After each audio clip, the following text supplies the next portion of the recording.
Assalamualaikum warahmatullahi wabarakatuh. Perkenalkan, nama saya Andika Salihin, NPM saya 223510509.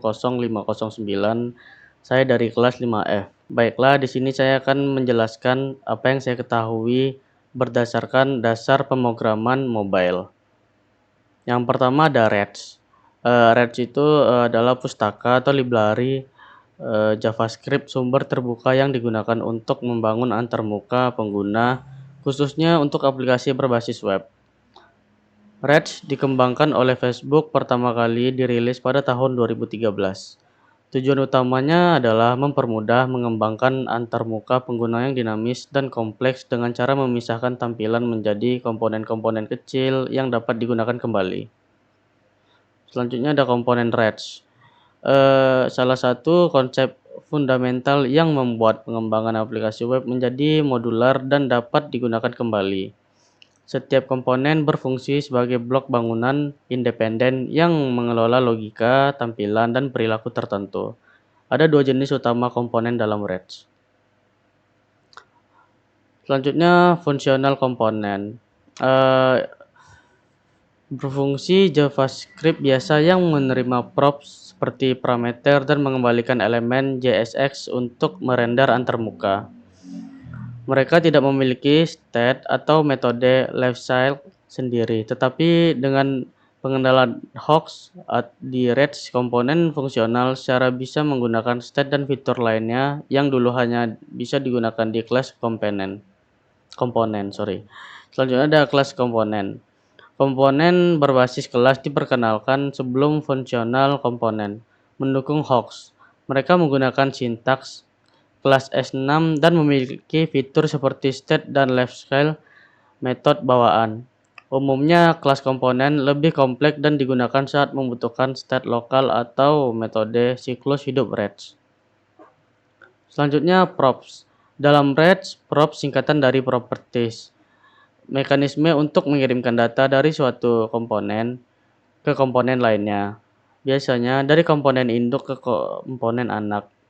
Props bersifat read-only, yang berarti bahwa komponen penerima tidak dapat mengubah nilai props yang diterima, tetapi hanya dapat menggunakan data tersebut untuk merender UI atau melakukan operasi logika tertentu. Selanjutnya, ciri-ciri utama dari props. Datang yang dikirim dari komponen induk T. Props digunakan untuk mengoper data dari komponen induk ke komponen anak. Menyederhanakan struktur komponen. Props memungkinkan komponen menjadi lebih modular dan mudah dipelihara. Bersifat dinamis. Props memungkinkan pengembang untuk membuat komponen yang bersifat dinamis dan dapat digunakan kembali. Selanjutnya ada state.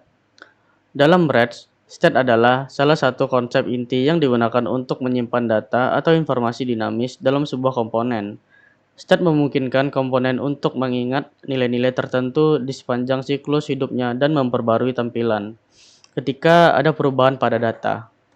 Selanjutnya, fungsi state menyimpan dan mengelola data yang merubah-rubah seperti input pengguna, status aplikasi, atau data API. State pada kelas komponen diatur di dalam konstruktor, diperbarui dengan metode khusus.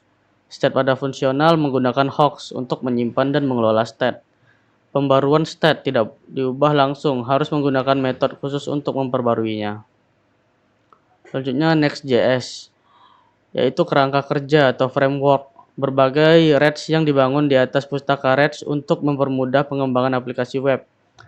Next.js dirancang untuk menambah fitur dan alat penting yang tidak tersedia secara default di REDS, seperti rendering di sisi server dan pembuatan situs statis. Selanjutnya, fitur utama Next.js.